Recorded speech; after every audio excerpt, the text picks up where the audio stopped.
مفتی کبھی کا بیان کہ عورت طلاق کے بعد کیا سالگرہ کا کیک کاٹ کر ڈانس کر سکتی ہے؟ ایک عورت بیچاری سسرال کے ظلم و ستم سے آزاد ہوگا اگر کیک کاٹ رہی ہے تو اس نے کوئی جرم نہیں کیا. میرا اسلام تو اجازت دیتا ہے خوشی کی. اصل میں وہ فتویٰ تھا کیا؟ بسم اللہ الرحمن الرحیم.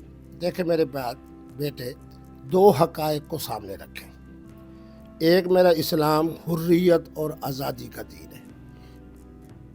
دوسرے نمبر کے اوپر میرا اسلام جو معاشرے کے اندر کمزور طبقات یا پسماندہ طبقات ہوتے ہیں ان کے دین کا نام دین اسلام ہے.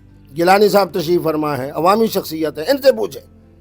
ہمارے پاس جتنے مسائل آتے ہیں سب سے زیادہ مظلومیت کے مسائل خواتین کے ہیں. میں بتانے کے لیے جناب اس لیے ذرا احتیاط کر رہا ہوں کہ میں منفی باتیں نہیں کرتا.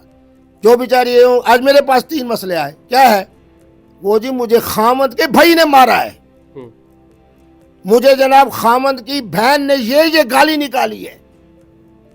مانا یہ ہے جو میں بات بتانا چاہتا ہوں کہ اگر ایک عورت بیچاری مظلومیت میں ہے، اس کے خامد نے اسے طلاق دے دی، اب وہ سمجھتی ہے کہ میں مسلمان ہوں، آزادی اسلام نے مجھے دی ہے. اس کے اوپر اگر اس نے خوشی کا اظہار کیا ہے تو میں اپنے دیکھنے والوں کو کہوں گا کہ آپ بھی اس کے خوشی کے اظہار کے اندر شریک ہو. اب ایک عورت بیچاری سسرال کے ظلم و ستم سے آزاد ہوگا، تنسیق اس نے لی ہے، خلو لی ہے، یا خامد نے طلاق دے دی ہے.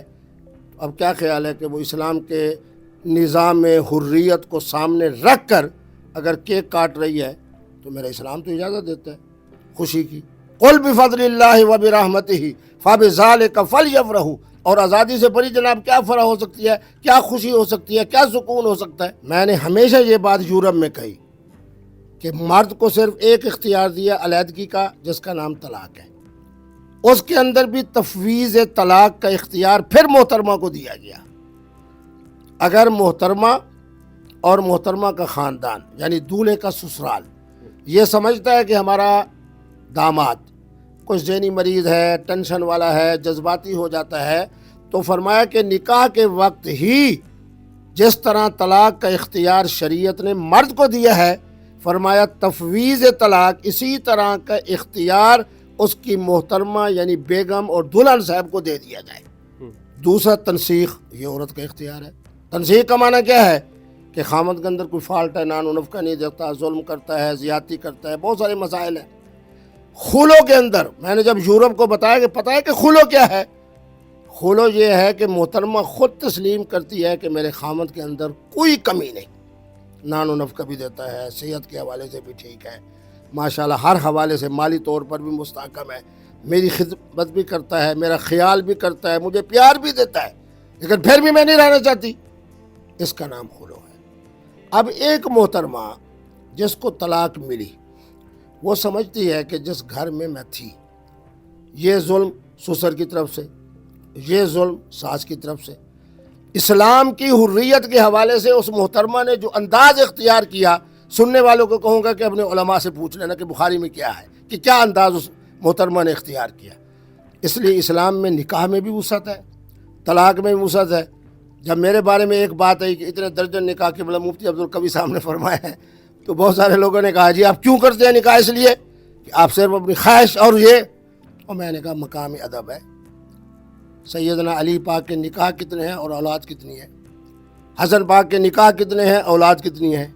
سیدنا امام زین العابدین پاک، یہ گیلانی حضرات بیٹھے، ان کے جد اعلیٰ کا نام لے رہا ہوں، شادیاں کتنی ہیں اور بچے کتنے ہیں؟ اس یہ بات نہیں. بخاری کی روایت ہے کہ صحابہ فرماتے ہیں کہ ہم احتیاطی تدابیر اختیار کرتے تھے اور قرآن نازل ہو رہا تھا. قرآن میں تو کوئی آیت نہیں ہے کہ احتیاطی تدابیر.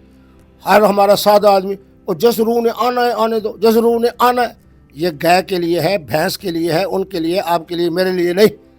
اسلامی معاشرے میں مفتی عبدالقوی کے 4 بچے ہوں، کئی درجن نکاحوں کے باوجود، اور بہترین وہ ماشاءاللہ حافظ بھی ہوں، عالم بھی ہوں، فقیہ بھی ہوں، وہ زیادہ بہتر ہے کہ مفتی عبدالقوی کے 4 درجن نکاح میں سے 4 درجن بچے ہوں اور اللہ معاف فرمائے کہ وہ روڈ کے اوپر گھوم رہے ہوں. میرا اسلام بڑی حکمت کا دین ہے، فطرت کا دین ہے، حریت کا دین ہے.